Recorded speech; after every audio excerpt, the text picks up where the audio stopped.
The story begins on Earth in the year 2147, a time when humanity has finally achieved global unity.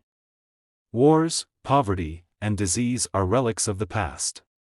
The planet thrives under a single government, the United Earth Coalition, UEC, which prioritizes sustainability, innovation, and peace. The protagonist, Dr. Ilara Voss, is a brilliant astrophysicist and a single mother to her 10-year-old daughter, Luna. Ilara is a woman of quiet strength, her life a delicate balance between her groundbreaking work at the Global Space Exploration Institute and her devotion to Luna, who dreams of becoming an astronaut like her mother. Ilara's world is one of routine and purpose. Every morning, she wakes to the soft hum of her solar-powered home, nestled in the lush greenery of what was once the Amazon rainforest. She kisses Luna goodbye, leaving her in the care of her best friend and neighbor, Maya, before heading to her lab. There, she works on the Stellar Beacon Project, a revolutionary initiative aimed at communicating with extraterrestrial civilizations. Ilara believes deeply in the project's mission, to extend the hand of peace to the stars, but beneath the surface of this utopia, Ilara carries a quiet sorrow. Her husband, Kian, a renowned engineer, died in a freak accident during the construction of the beacon 5 years ago. His loss left a void in her heart, one she fills with her work and her love for Luna. Yet, she often wonders if humanity is truly ready for the responsibility of interstellar communication.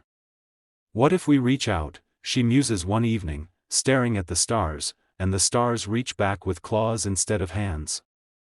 Her fears are not unfounded. Unbeknownst to her, far beyond the reaches of the Milky Way, the Galactic Empire of Zorath has been monitoring Earth's transmissions. The Zorathians are a ruthless, expansionist species, their empire built on the subjugation of weaker civilizations. To them, Earth's peaceful overtures are not an invitation to friendship but a sign of vulnerability. And vulnerability, in their eyes, is an opportunity. The stage is set. The calm before the storm. Ilara's world is about to shatter. One fateful night, as Ilara works late in her lab, the stellar beacon detects an incoming signal. It's not the friendly greeting she had hoped for. The message is brief and chilling: prepare for assimilation. Resistance is futile. Before she can process the words, the sky outside her lab erupts in a blinding light.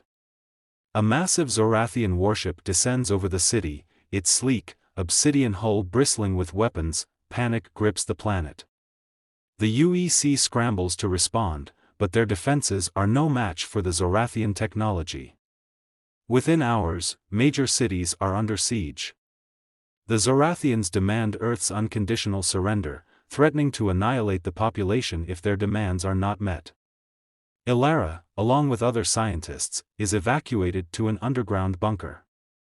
But her heart aches for Luna, who is stranded in the city with Maya. The Zorathians are not just conquerors, they are psychological manipulators.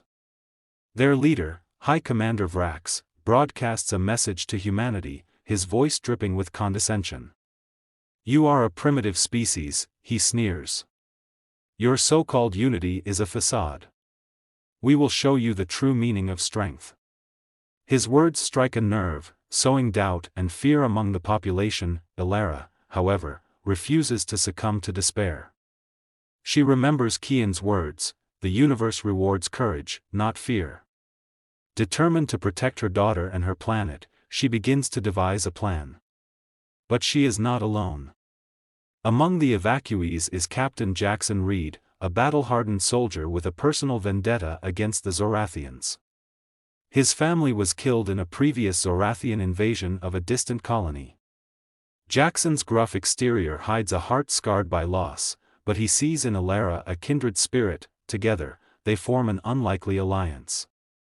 Ilara's scientific genius and Jackson's military expertise make them a formidable team. But time is running out. The Zorathians have begun rounding up civilians, including Luna and Maya, for processing, a euphemism for enslavement or worse. Ilara's maternal instincts kick into overdrive. She will stop at nothing to save her daughter, even if it means risking everything. The resistance begins in earnest. Ilara and Jackson rally a small group of survivors, including Dr. Ravi Patel, a biochemist, and Lieutenant Sophia Cruz, a skilled pilot. Their first mission is to infiltrate a Zorathian outpost and gather intelligence. The operation is fraught with danger, but they succeed in retrieving a data crystal containing schematics of the Zorathian warship's core systems. Back at the bunker, Ilara analyzes the data. She discovers a critical vulnerability: the warship's power source, a quantum singularity reactor, is unstable.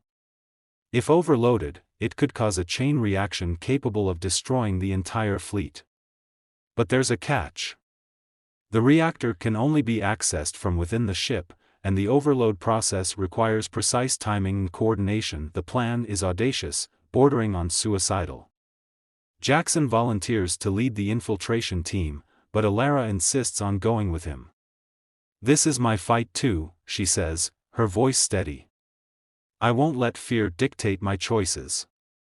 Her courage inspires the group, but the stakes are higher than ever. Failure means not only their deaths but the enslavement of all humanity. As they prepare for the mission, tensions rise.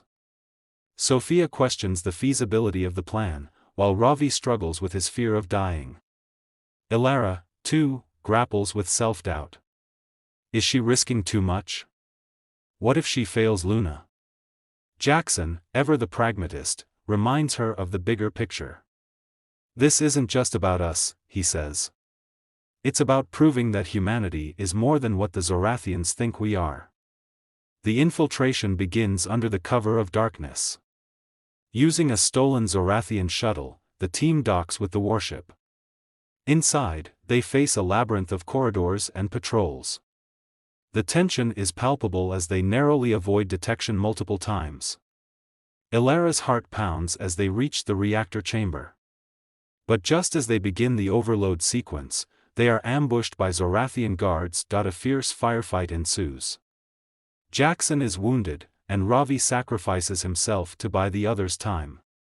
Ilara and Sophia manage to complete the sequence, but the reactor begins to destabilize faster than expected. They have mere minutes to escape. As they race back to the shuttle, Ilara receives a transmission from Maya. Luna has been captured and is being held in the warship's detention center. Ilara faces an impossible choice: flee and save herself, or risk everything to rescue her daughter.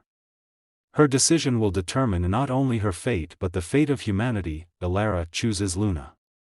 Ignoring Jackson's protests, she dashes toward the detention center, her heart pounding with a mix of fear and determination. The warship shakes violently as the reactor destabilizes, alarms blaring. She finds Luna huddled in a cell, terrified but unharmed. "I knew you'd come," Luna whispers, her small hands clutching Ilara's, but their reunion is short-lived. High Commander Vrax appears, blocking their escape. "You are persistent," he sneers. But persistence without power is meaningless. He raises his weapon, but before he can fire, Jackson appears, tackling Vrax to the ground. "Go," he shouts at Ilara. "I'll hold him off." Ilara hesitates, torn between saving Jackson and escaping with Luna. But Jackson's words echo in her mind: "This isn't just about us." With a heavy heart, she grabs Luna and runs. As they reach the shuttle, a massive explosion rocks the warship. The reactor has gone critical. The shuttle barely clears the warship before it implodes, taking the entire Zorathian fleet with it. Ilara watches in stunned silence as the sky lights up with the fiery remnants of their enemy. But her relief is tempered by grief. Jackson didn't make it back on Earth. The survivors celebrate their victory, but Ilara feels hollow. She has lost so much: Kian, Jackson, Ravi.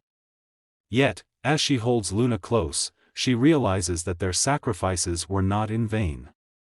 Humanity has proven its resilience, its capacity for courage and compassion.